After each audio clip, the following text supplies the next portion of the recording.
시편 128편 1절부터 6절입니다.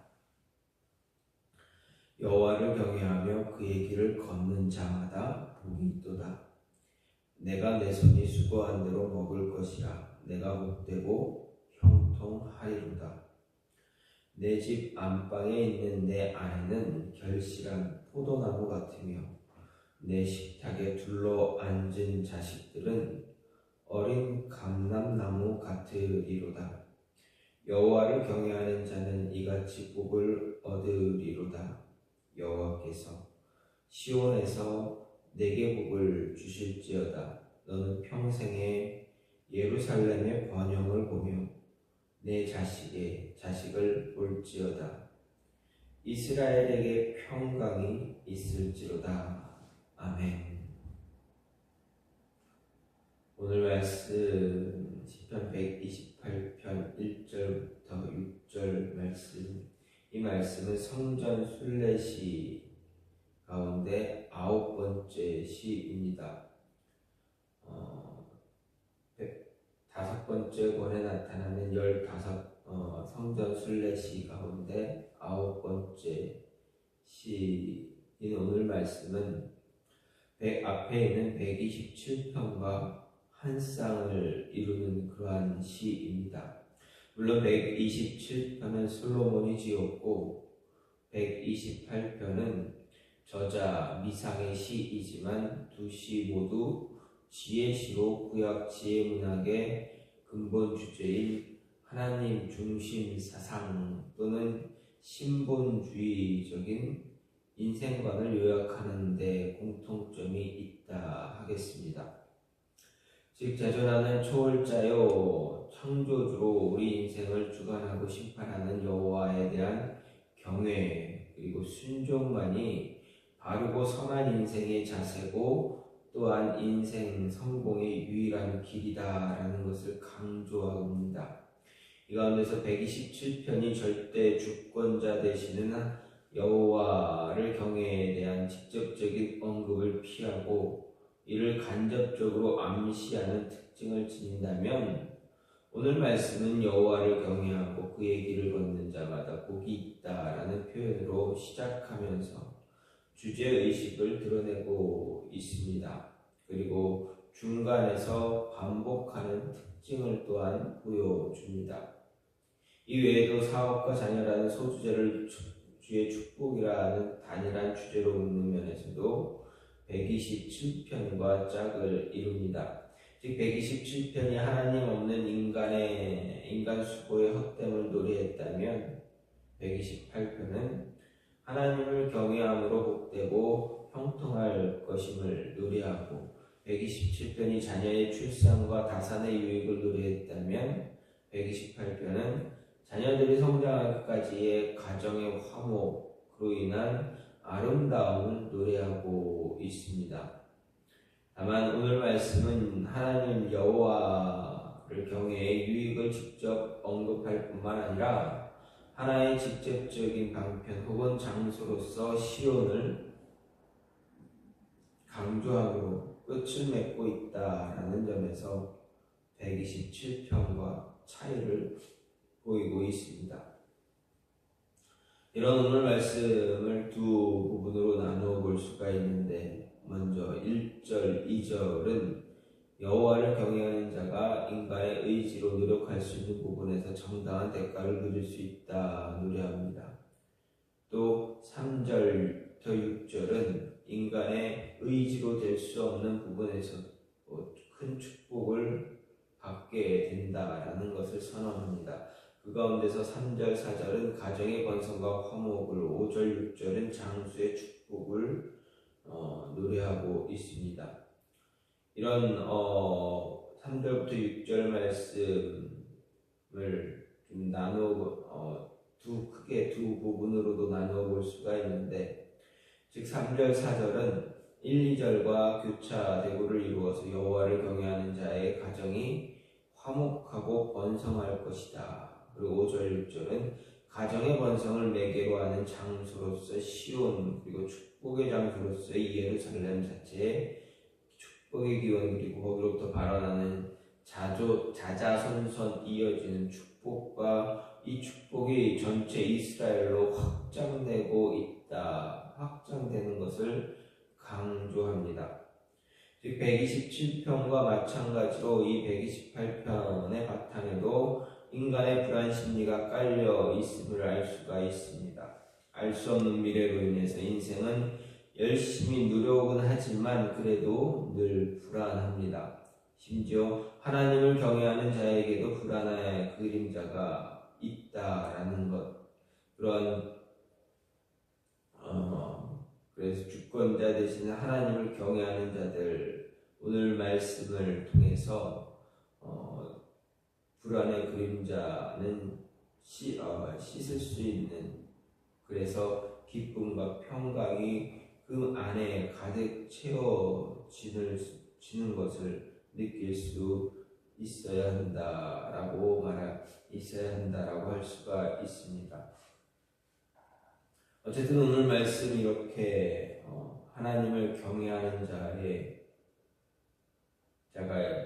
스스로의 의지로 노력할 수 있는 부분에서 대가를 누리는 것, 그리고 이 의지로 될 수 없는 부분에도 복을 받게 된다라는 모습, 이 말씀을 통해서 오늘 생각할 말씀은 특히 1절에서 하나님을 경외하며 그 길을 걷는 자가 복이 있다라고 했던 시인의 고백처럼 복이 있는 자, 복된 자가 되기 위해 어떤 모습을 가져야 하는가 생각해 보게 됩니다. 하나님의 은혜, 하나님의 축복이 있는 자, 그럼 어떤 자가 그런 은혜를 누릴 수 있는가 생각할 때 근면하고 성실한 자가 그러한 모습을 가질 수 있다라는 것입니다. 2절 말씀을 보면 내가 내 손이 수고한 대로 먹을 것이라, 내가 복되고 형통하리라, 이렇게 말합니다. 많은 학자들이 이 말씀이 여호와께서 집을 세우지 아니하시면 세우는 자의 수고가 헛되며 여호와께서 성을 지키지 아니하시면 파수꾼의 경성함이 허사로다. 너희가 일찍이 일어나고 늦게 누우며 수고의 떡을 먹음이 헛되다라는 이 말씀과 서로 대꾸를 이루고 있다 하고 있습니다. 그리고 이 말씀을 전제로 오늘 말씀을 볼 때 그 의미가 보다 정확하게 이해되어진다라고 말을 합니다. 이 주장대로 127편 1절, 2절의 말씀을 통해 오늘 말씀을 보면 오늘날 우리 성도가 우리들이 이 세상에서 어떤 삶을 살아야 할 것이고 하나님께서 어떤 축복을 허락해 주실 것인지에 대한 분명한 해답을 얻게 됩니다. 그런데 이 세상은 결코 우리의 노력과 의지로 모든 것이 이루어지는 곳 아니다라는 사실을 우리는 깊이 인식해야 합니다. 하지만 동시에 그렇다고 해서 아무것도 하지 않고 누워서 감나무에서 감이 떨어지기를 기다리는 삶을 살아서도 안 되는 것입니다. 결국 이 말씀은 하나님을 섬기는 자, 하나님께 인생을 맡긴 자가 하나님을 의지한다는 이유로 게으르고 나태한 삶을 살아가서는 안 된다라는 것을 말하는 것입니다. 오히려 누구보다 땀을 더 많이 흘리고 성실하게 일해야 하고 최선의 노력을 다하는 삶을 살아야 하는 그 모습을 가르쳐주고 있습니다. 그렇게 할 때 하나님은 그 경외하는 자의 수고를 보시고 반드시 그 수고가 헛되지 않게 하신다. 수고한 대로 먹게 하시는, 거두게 하시는 축복을 허락하신다는 그러한 말씀입니다. 그래서 사도 바울은 스스로 속이지 말라. 하나님은 만홀히 여김을 받지 아니하시나니 사람이 무엇으로 심든지 그대로 거둔다라고 이야기했고 누구든지 일하기 싫어하거든 먹지도 말게 하라고 했습니다. 즉 하나님을 경외할 뿐 아니라 근면과 성실함으로 일하는 것이 바른 하나님 앞에서 바른 축복 축복의 전제 조건이다라는 것을 이야기하는 것입니다.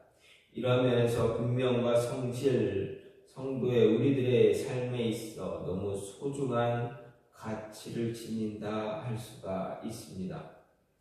하지만 오늘날 이 시대에 이런 참된 노동의 가치와 의미를 잃어갑니다. 어떻게 하면 일하지 않고 편안히 살 수 있을까 하는 것이 인생의 최고 목표가 되고 있다라는 것입니다. 또한 일확천금의 대박을 기대하면서 땀 흘려 일하고 수고하는 것을 매우 큰 비극으로 생각하는 그런 사회적인 풍토가 생겨나고 있기도 합니다. 그리고 자녀들에게 노동의 신성함과 근면의 성실로 이 세상에서 땀을 흘려 일하는 축복의 의미를 바르게 가르치지 못하는 모습 때문에 그들로 노동보다는 소비하고 즐기는 문화에 빠져들게 만들고 있다 할 수 있습니다. 따라서 근면과 성실의 삶, 땀을 흘리며 노동하는 삶이 얼마나 귀한 것인가 깨닫고 그러한 삶을 살아가는 성도, 그리스도인들이 될 수 있어야 하겠다라는 것입니다. 노동하는 것 이상, 노력하는 것 이상의 것을 바라는 일확천금의 꿈을 꾸며 살아가는 그러한 성도가 아니라 늘 성실하고 근면 성실한 모습으로 노력하고 수고하고 그로 인해 얻어지는 주어지는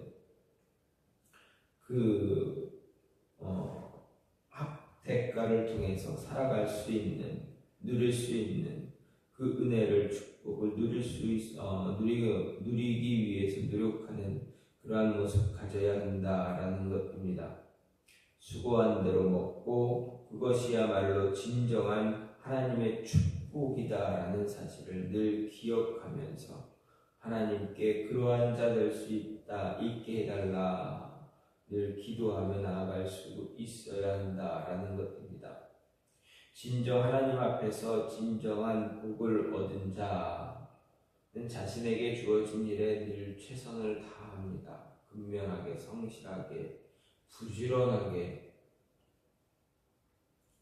주어진 일, 책임을 잘 감당하는 그런 모습을 가지려고 노력하는 자다라는 것 잊지 마시고 하나님의 은혜 축복을 더 누리기를 원한다면 하나님 앞에서 세상 사람들 앞에서 더 부지런하고 근면하고 성실한 자의 모습을 가져야 하는 것입니다. 또 한 가지는 무엇입니까? 부족함을 채워주는 자가 복이 있는 자입니다. 3절 말씀을 보면 내 집 안방에 있는 내 아내는 결실한 포도나무 같다라고 이야기합니다. 여기서 내 집 안방은 집의 구석이나 모퉁이를 의미하는 그러한 말로 사용되어졌습니다. 이것은 이스라엘의 집에서 주로 아내의 방이 집의 가장 은밀한 구석에 배치되었던 당시의 풍속을 반영하는 말입니다. 그리고 당시 아내가 담당했던 가정의 역할의 특성을 잘 반영하고 있는 말이기도 합니다. 그런데 시인은 여기서 그치지 않고 아내를 결실한 포도나무에 비유하고 있습니다. 이것은 1차적으로 많은 자녀를 낳고 그들을 양육하고 있는 아내의 모습을 염두에 두고 있는 것이지만 한편으로는 포도나무가 가지는 연약함의 특성을 염두에 둔 말이기도 합니다. 즉 아내라는 존재가 남편의 조력자고 남편의 양육자의 역할을 다해야 하는 강한 존재인 반면에 선천적으로 연약하여 다른 것을 의지하지 않고는 제대로 설 수도 없는 그런 포도나무처럼 남편과 가족의 도움, 사랑과 이해와 협력이 없이는 설 수 없는 존재라는 것을 말해주고 있습니다. 이런 맥락에서 사도 베드로는 특별히 남편된 자들에게 너희 아내와 동거하고 저는 더 연약한 그릇이요 또 생명의 은혜를 유업으로 함께 받을 자로 알고 귀히 여겨라 라고 말했던 것입니다. 즉 남편과 아내 서로 사랑하되 상대방을 서로를 잘 이해하고 서로의 부족함을 잘 채우기 위해 수고해야 한다. 그리고 온전히 협력하고 그렇게 이해하고 돕고 협력할 때 온전한 부부의 모습을 완성해 나갈 수 있다라는 것을 말하는 것입니다. 부부간의 문제가 되는 것, 서로가 서로를 이해하는 것에 문제가 있기 때문에 그렇습니다. 서로를 이해하고 품어주기보다는 자기 위주로 생각하고 판단할 때, 그래서 그런 이기심에서 문제가 시작된다라고 할 수가 있습니다. 부부 생활을 자기 중심적으로 하다 보면 어떻게 됩니까? 서로 배려할 수가 없습니다. 배려하기보다는 자신의 편안함만 생각하는 이기적인 자세가 되어버립니다. 이런 모습 결코 부부의 삶에 도움이 되지 못합니다. 뿐만 아니라 서로에게 덕을 주는 모습 가질 수 없습니다. 서로에게 덕이 되는 모습 갖추기 위해서 부족함 채워줄 수 있는 자 되어야 한다라는 것입니다. 성실하게 근면하게 서로가 서로를 위해서 노력하고 서로를 먼저 생각하는 그런 마음가짐을 가질 때 부부는 더 끈적끈적한 모습을 가질 수 있지, 자기를 먼저 생각하고 자기를 먼저 생각해 주기를 바라는 그런 마음은 부부 사이를 더 힘들게, 어렵게, 그리고 갈라지게 만드는 그런 모습만 가지게 된다라는 것입니다. 하나님은 남자가 부모를 떠나 그 아내와 연합하여 둘이 한 몸을 이루는 것, 이것을 부부라 말씀하셨습니다. 다시 말해서 부부가 자신의 욕심 채우려는 목적이 아니라 다른 사람의 부족함, 서로의 부족함을 채우기 위해 채워나가면서 하나가 되려고 할 때 서로가 서로에게 복이 되는 자, 복된 자가 되어진다라는 것입니다.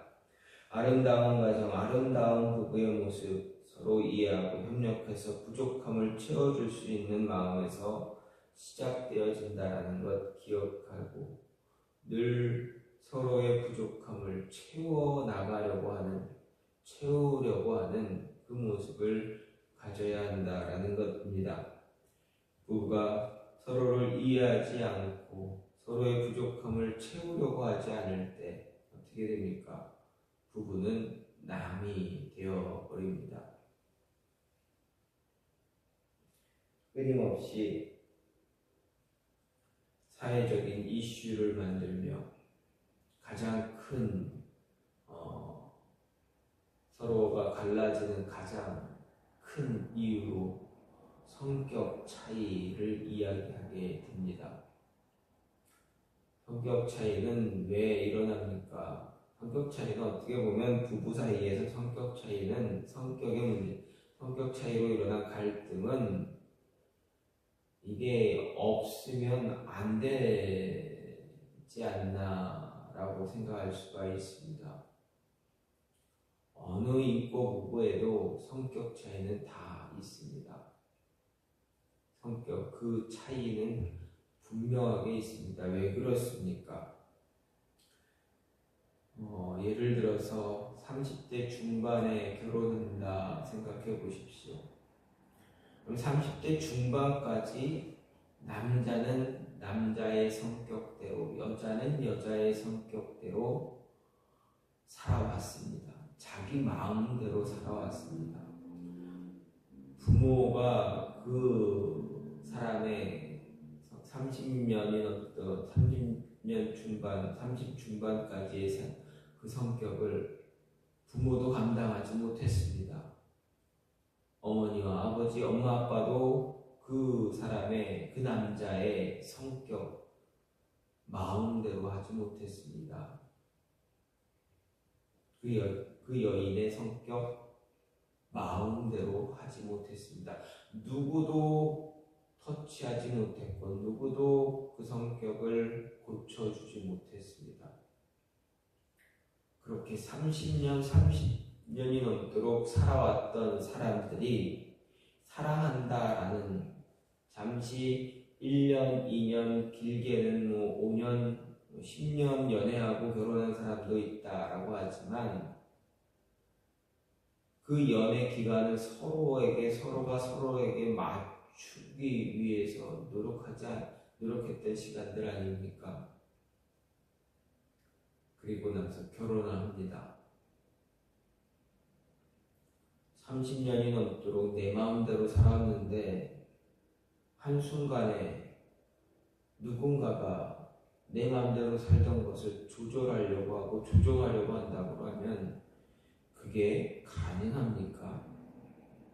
그걸 받아들일 수 있습니까? 받아들입니까?